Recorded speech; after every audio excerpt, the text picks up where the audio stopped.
Presidenti i Serbisë Aleksandar Vučić theksoi se marrëdhëniet dypalëshe me Angolën nuk janë vënë kurrë në dyshim dhe se është mirënjohës ndaj këtij vendi afrikan për mbështetjen e integritetit territorial të Serbisë, ashtu siç Serbia mbështet integritetin territorial dhe interesat e Angolës. Presidenti i Angolës João Manuel Gonçalves Lorenz theksoi se Serbia dhe Angola ndajnë të njëjtat pikpame kur bëhet fjalë për politikën ndërkombëtare.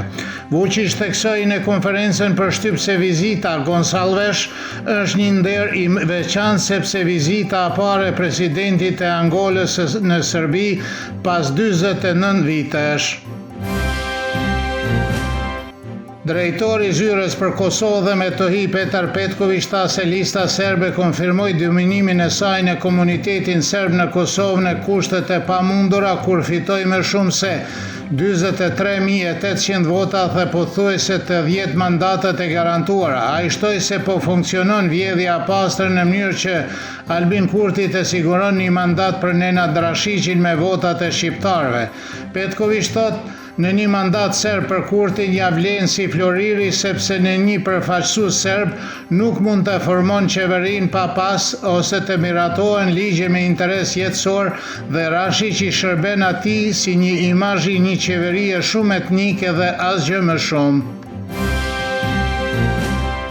Bashkëpunëtori i lartë në Departamentin e Sigurisë Kombëtare dhe Politikës Ndërkombëtare në Qendrën për Progresin Amerikan në Washington dhe ish diplomati amerikan Luka Zaner tha se në një intervistë për Kosova Online se përmirësimi i marrëdhënieve me komunitetin serb do të jetë një sfidë për qeverinë e Albin Kurtit. Siç pohon ai, është e nevojshme të vendoset komunikimi dhe të afrohet me komunitetin serb, gjë që nuk është e lehtë, por duhet të ndodhë. Ai shtoi se nëse Kosova dëshiron të bëhet antare e Bashkimit Evropian, duhet të gjejë një mënyrë për të përfshirë komunitetin serb në institucionet dhe shoqërinë e saj. Kryetari i Komisionit për Personat e Zhdukur të Qeverisë së Serbisë Veljko Odalović theksoi se është veçanërisht shqetësuese që asnjë parti politike në Kosovë nuk ka dërguar mesazh se dëshiron të ndërtojë një të ardhme të përbashkët me serbët, as nuk e ka dënuar terrorin kundër komunitetit serb. Është një mesazh shumë i keq që të gjitha partitë heshtin ndaj terrorit të Albin Kurtit që po kryen kundër serbëve. Asnjë parti politike nuk ka dërguar mesazh se do të ndërtojë një të ardhme të përbashkët me serbët që jetojnë në Kosovë dhe që mbijetojnë pavarësisht terrorit. Kjo është veçanërisht shqetësuese, tha Odalović për radio televizionin e Serbisë. Punëtorët e qendrës klinike dhe spitalore të Prishtinës me Selin e Graçanisë dhe qendra shëndetësore në Kushtericën e Poshtme u mblodhen këtë mëngjes për një tubim gjysorësh në mbështetje të drejtorëve të arrestuar.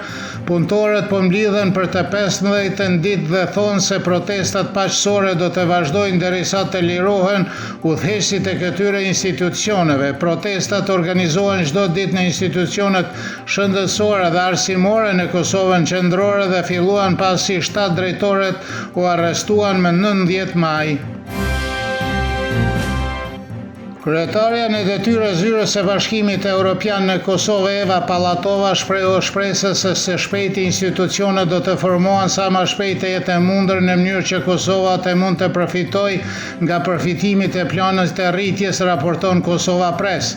Pallatova theksoi se brenda planit të rritjes Bashkimi Evropian ka vënë në dispozicion Kosovës 880 milion euro për 3 vitet e ardhshëm në këmbim të zbatimit të reformave. Pallatova theksoi se Bashkimi Evropian mbetet partneri më i madh i Kosovës duke investuar 3.7 miliard euro deri më tani. Kthimi i Vjosa Osmanit në lidhjen demokratike të Kosovës nuk ndikoi shumë në rezultatin zgjedhor të asaj partie, pohon politologu Aleksandar Shluka dhe shton se mungesa e diasporës dhe lodhja e votuesve kontribuon në ndryshimin më të madh të votave të fituara krahasuar me zgjedhjet e mëparshme. Votuesit ju përgjigjen situatës politike duke abstenuar dhe nuk pati mbi garkesë vota, shtot politologu Augjen Gogić me vlerësimin se Vjosa Osmani kundërshtoi. Analisti politik Artan Muhaxhiri pohon se Osmani nuk mori shumë vota për LDK-n për fajin e saj sepse nuk kishte një platformë, por gjithashtu se abstenimi përfaqëson një mesazh negativ për Albin Kurtin. Moti nesër do të jetë me diell dhe shumë i ngrohtë, ndërsa gjatë mbrëmjes dhe natës pritet vranësira me reshje shiu dhe bobullima nga veriperëndimi i Serbisë me erë të fortë veriperëndimore. Temperatura mëngjesi do të sillet nga 12 deri në 20, kurse ajo maksimale ditore nga 29 deri në 33 gradë Celsius.